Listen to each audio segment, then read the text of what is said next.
po, napakalapad na kabuti oh. Wow, ang laki oh. Ang laki po niyang kabuti na yan. Yan oh. Ayun o, kakaano pa lang sil, pwede pa yun, kakaano pa lang o. Ang lapad po oh. Yan po ang kabuti, napakalapad. Oh. Sa ganito niya. Yan po, ang lapad. Patay ka dun. Lapad po niyan oh. Napakalapad na kabuti yan. Oh. Lapad. Napakalapad.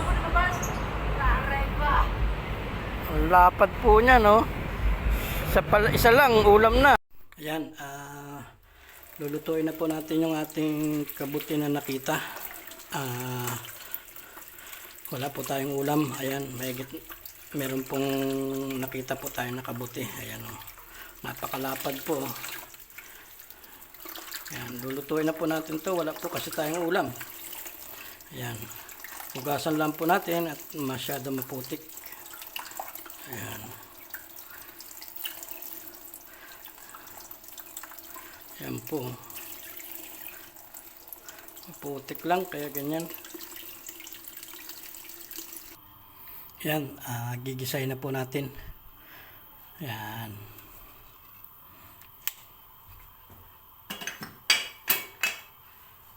Sibuyas lang po ang ating kakanin.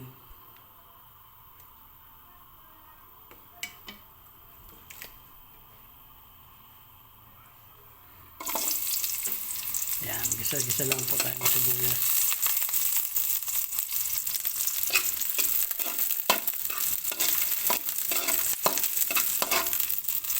Sibuyas lang po ilalagay natin.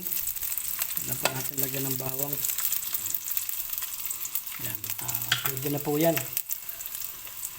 Lagay na po natin itong kabuti na ating nakita. 4 na piraso. Ayan.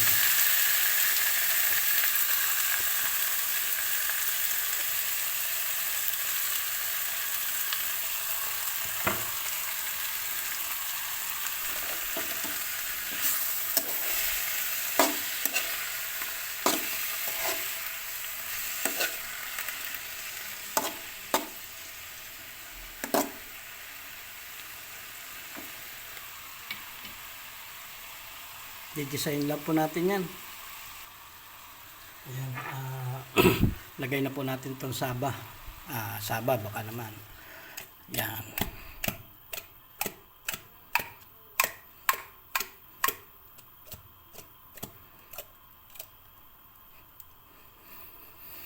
Yan.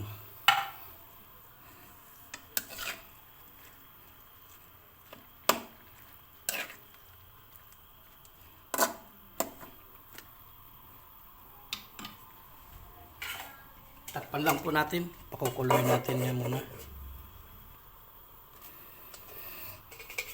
Lagyan po natin ng paminta. Yan.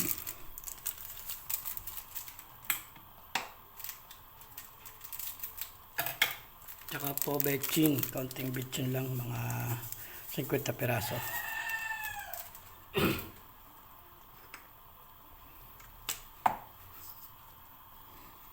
Tsaka po asin. 200 pesos. Ayan.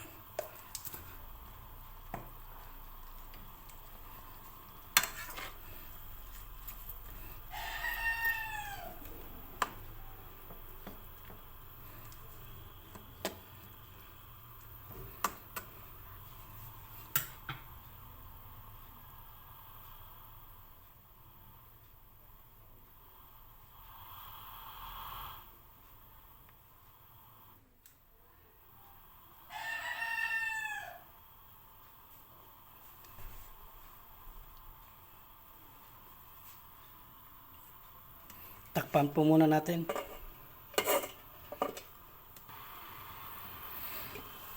Ayan, kulong-kulo na po. Lawak na natin itong miswa. Ayan. 2 pirasong miswa lang po. Yan. Atin pong halu-haluin. Yan.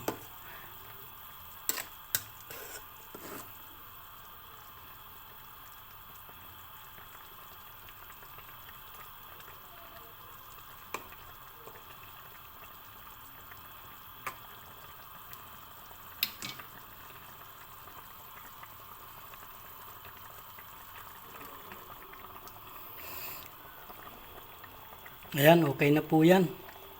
Luto na yan. Ayos na po. Napakasarap po niyan. Kabuti. Ayan, hanggang dito na lang po. Thank you.